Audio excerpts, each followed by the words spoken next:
परम आराध्य श्री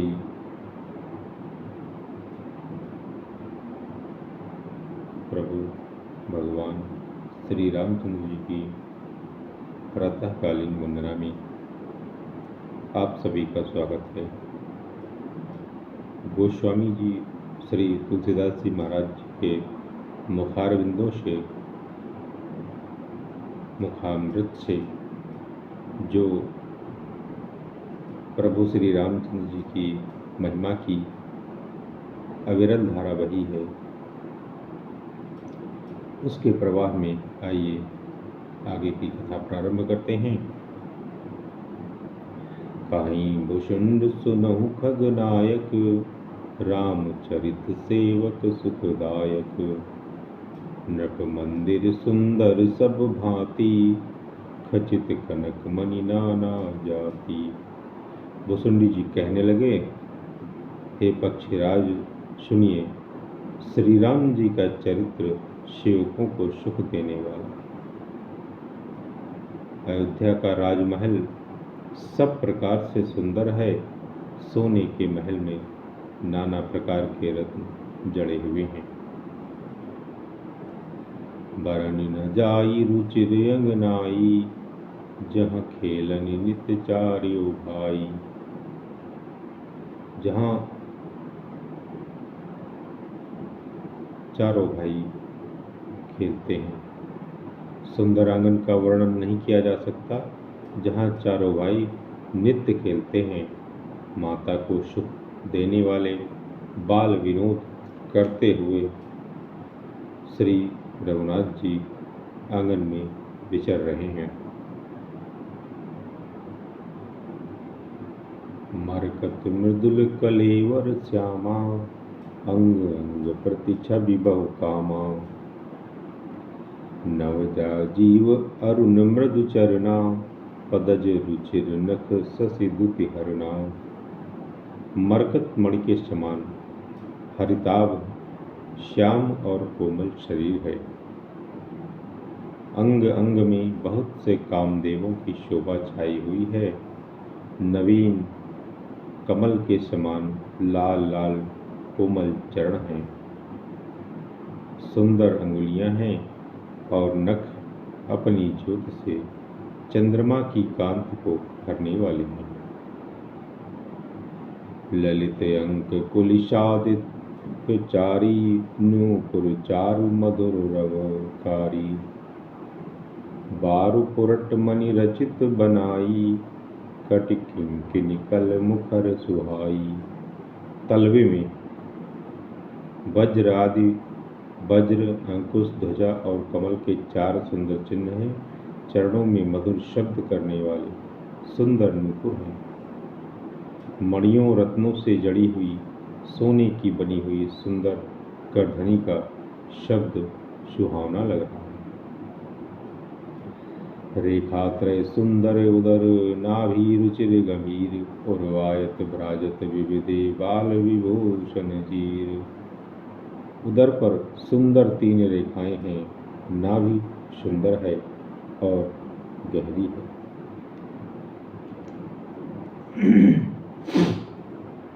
विशाल वक्षस्थल पर अनेकों प्रकार के बच्चों के आभूषण और वस्त्र सुशोभित हैं। अरुण पानी नख करज मनोहर, बाहु विशाल विभूषण सुंदर। कंध बाल के हरिदर ग्रीवा, चारु चिबुक आनब छवि सीवा। लाल लाल हथेलियां, नख और अंगुलियां मन को हरने वाले हैं और विशाल भुजाओं पर सुंदर आभूषण। बाल सिंह के से कंधे और शंख के समान 3 रेखाओं से युक्त गला है। सुंदर ठुड्डी हैं और मुख तो छवि की सीमा ही है। कलबल बचन अधर अरुणारे, दुई दुई दसन बिसद बर बारे। ललित कपोल मनोहर नासा, सकल सुखद शशिकर समहासा। कलबल तोतली वचन, लाल लाल ओठें, उज्ज्वल सुंदर और छोटी छोटी ऊपर और नीचे दो दो तंतुलियां हैं। सुंदर गाल, मनोहर नासिका और सब सुखों को देने वाली चंद्रमा की अथवा सुख देने वाली समस्त कलाओं से पूर्ण चंद्रमा की किरणों के समान मधुर मुस्कान, नीलकंज लोचन भव मोचन भ्राजत भाल तिलक गोरोचन, विकट भ्रकुटि सम श्रवण सुहाए कुंचित कच में चक छब छाए, नीले कमल के समान नेत्र जन्म मृत्यु के बंधन से छुड़ाने वाले हैं। ललाट पर गोरोचन का तिलक सुशोभित है, भौहें टेढ़ी हैं, कान सम और सुंदर हैं, काले और घुंघराले केशों की छवि छा रही है, और पीत झीन झगुली तन सोही, किलकन की चितवनी भावती मोही, रूप रास नृप अजिर बिहारी, नाचहि निज प्रतिबिंब निहारी। और आगे अपनी प्रार्थना में गोस्वामी जी कहते हैं, पीली और महीन झंगुली शरीर पर शोभा दे रही है, उनकी किलकारी और चितवन मुझे बहुत ही प्रिय लगती है। राजा दशरथ जी के आंगन में विहार करने वाले रूप की राशि श्री रामचंद्र जी अपनी परछाई देखकर नाचते हैं।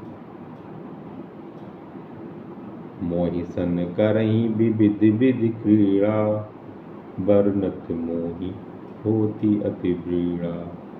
काकभूषुंडी महाराज जी कहते हैं कि किलकत मोहि धरन जब धावही, चलऊं भागे तब कूप दिखावही। और मुझसे बहुत प्रकार के खेल करते हैं, जिन चरित्रों का वर्णन करते हुए मुझे लज्जा आती है। किलकारी मारते हुए जब वे मुझे पकड़ने दौड़ते हैं और मैं भाग चलता हूँ, तब मुझे हुआ दिखलाते थे। आवत निकट हंसहि प्रभु भाजत रुदन कराई, जाऊं समीप गहन पद फिर फिर चितई पराई। मेरे निकट आने पर प्रभु हंसते हैं और भाग जाने पर रोते हैं, और जब मैं उनका चरण स्पर्श करने के लिए पास आता हूँ, तब वे पीछे फिर कर मेरी ओर देखते हुए भाग जाते हैं। प्राकृत शिष इव लीला देख भयो महिमोह, कवन चरित्र करत प्रभु चिदानंद संदोह। साधारण बच्चों जैसी लीला देखकर मुझे मोह शंका हुआ कि सच्चिदानंद घन प्रभु यह कौन सा चरित्र कर रहे हैं। इतना मन आनत खगराया, रघुपति प्रेरी व्यापी माया, सो माया ना दुखद मोहि काहि, आन जीव इव संसृत नाहि।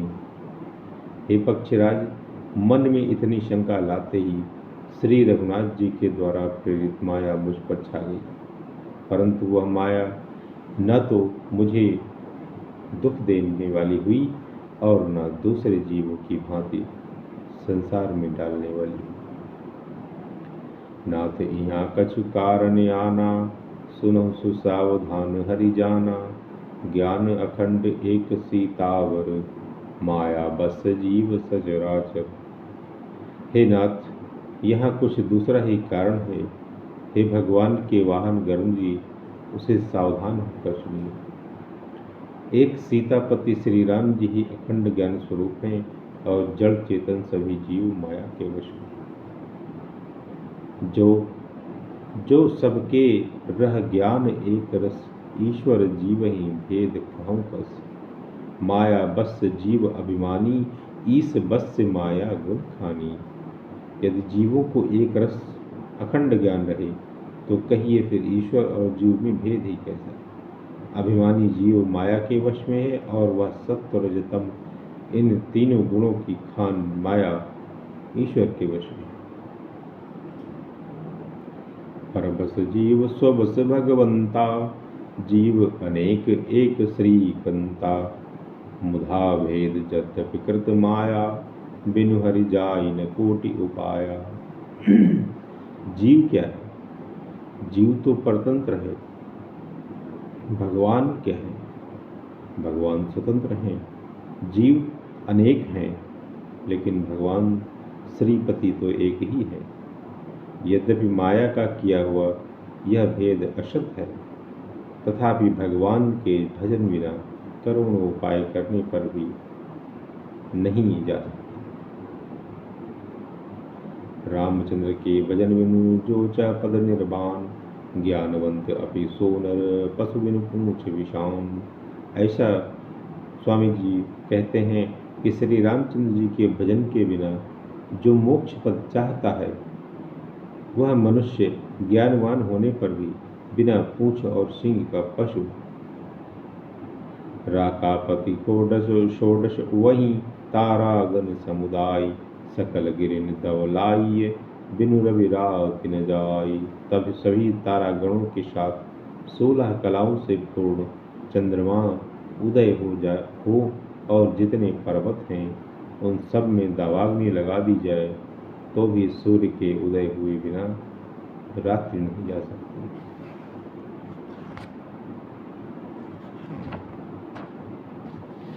ऐसे ही हरि बिनु भजन खगेशा, मिटई न जीवन के कलेशा।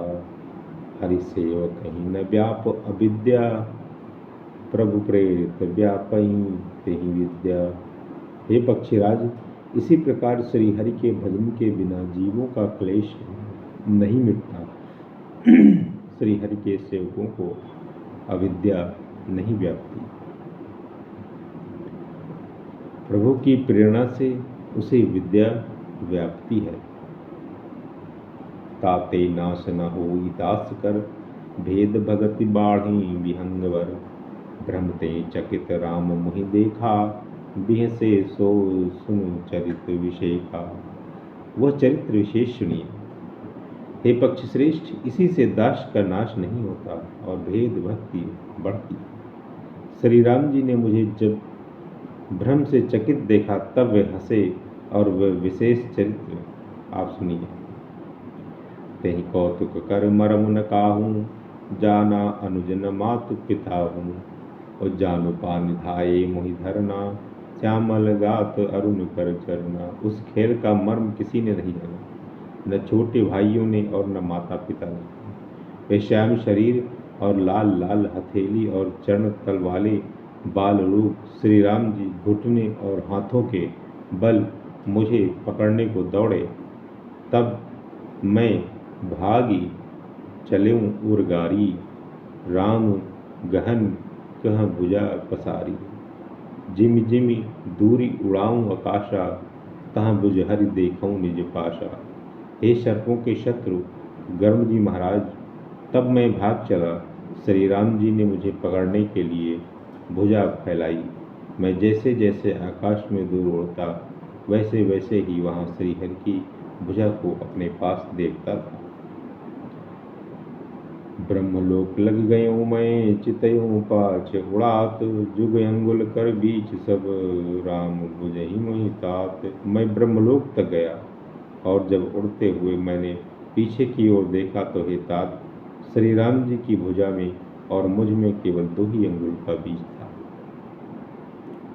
सप्तावरण भेद करी जहाँ लगे गति मोरी, गयऊँ तहाँ प्रभु भुज निरखे व्याकुल भयऊँ बहोरी।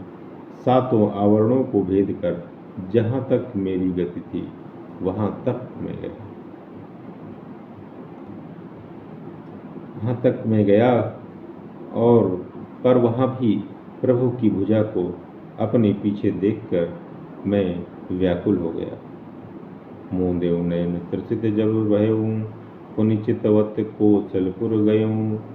मोहि बिलोकि राम मुस्काही, बेहसत तुरत गयऊँ मुख माही। ये प्रसंग दोबारा पढ़ने का अवसर मिला है। अत्यंत ही भक्तिपूर्ण प्रसंग है। भगवान का गुरुंद जी महाराज के मुख से सुनने में अत्यंत आनंद आ रहा है। हे भक्तजनों, इसलिए आप लोग ध्यानपूर्वक इसे सुने और प्रार्थना का आनंद लें। जब मैं भयभीत हो गया तब मैंने आंखें मूंद ली।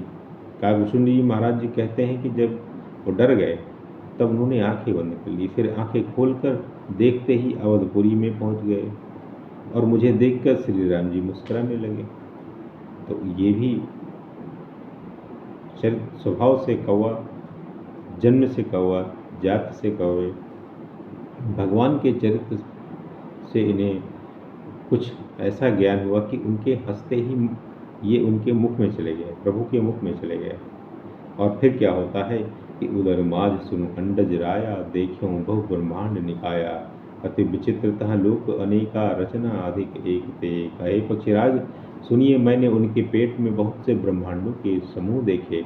वहाँ उन ब्रह्मांडों में अनेकों विचित्र लोक थे जिनकी रचना एक से एक की बढ़कर थी। कोटिन चतुरानन गौरीशा, अगणित उडगन रवि रजनीसा, अगणित लोकपाल जमकाला, अगणित भूधर भूमि विशाला। करोड़ों ब्रह्मा जी और शिव जी, अनगिनत तारागण, सूर्य और चंद्रमा, अनगिनत लोकपाल यम और काल, अनगिनत विशाल पर्वत और भूमि, सागर सरिसर विभिन्न अपारा, नाना भांति सृष्टि विस्तारा। सुरमुनि सिद्ध नाग नर किन्नर, चारि प्रकार जीव सचराचर। असंख्य समुद्र देखे, नदियां देखी, तालाब देखे और वन देखे तथा और भी नाना प्रकार की सृष्टि का विस्तार देखा। भगवान के मुख के अंदर भगवान काकभूषुंड महाराज क्या क्या देखते हैं। देवता देखे, मुनि देखे, सिद्ध देखे, नाग देखे, मनुष्य देखे, किन्नर और चारों प्रकार के जड़ और चेतन जीव देखे। जो नहीं देखा नहीं सुना, जो मनहु न समाई, सो सब अद्भुत देखे वर्ण कौन विद जाए। ये प्रसंग बहुत ही ज्ञान और भक्ति को देने वाला है। इस प्रसंग को बार बार पढ़ने का मन करता है, हृदय से पढ़ने का मन करता है। यूँ तो पूरी श्री रामचरित मानस की प्रार्थना ही, वंदना ही, पूरी चरित्र ही अत्यंत पावन है, किंतु काकभूषुंड जी महाराज को इस तरह से भक्ति मिली प्रभु की कि उसका वर्णन वो स्वयं कर रहे हैं। कहते हैं कि प्रभु कहते हैं कि जो कभी न देखा न सुना था और जो मन में भी नहीं समा सकता था, अर्थात जिसकी कल्पना भी नहीं की जा सकती थी, वही सब अद्भुत सृष्टि मैंने देखी। तब उसका किस प्रकार वर्णन किया जाए। कहते हैं कि एक एक ब्रह्मांड मोह रहूं बरस सत एक, यह विधि देखत फिरऊं मैं अंड कटाह अनेक। मैं एक एक ब्रह्मांड में एक एक 100 वर्ष तक रहता, इस प्रकार मैं अनेकों ब्रह्मांड देखता फिरा। उनका कहना है काकभूषुंड जी महाराज का कि हर ब्रह्मांड में, प्रत्येक ब्रह्मांड में वो 100 वर्षों तक रहते और 100 वर्षों तक रहने के बाद भी वो अगले ब्रह्मांड में जाते और क्या देखते हैं कि वहाँ भी भगवान की माया चारों तरफ, उन्हीं के चरित्र, उन्हीं के स्वरूप, उन्हीं के प्रकृति, उन्हीं के देवता, उन्हीं के अंश में सब कुछ समाया। तो धन्य हो ऐसे काकभूषुंड जी महाराज जिन्हें प्रभु श्री रामचंद्र जी की ऐसी अलौकिक, चमत्कारिक और ज्ञानमयी भक्ति प्राप्त हुई और जिसका वर्णन उन्होंने पक्षीराज गरुड़ जी महाराज से बहुत सतर्कतापूर्वक किया है, जिससे पक्षीराज गरुड़ जी महाराज का जो कुछ थोड़ा बहुत मोह है प्रभु को लेकर वह समाप्त हो जाए। आज की प्रातःकालीन सभा में इतना ही। आप सभी श्रोताओं का बहुत बहुत धन्यवाद, प्रणाम।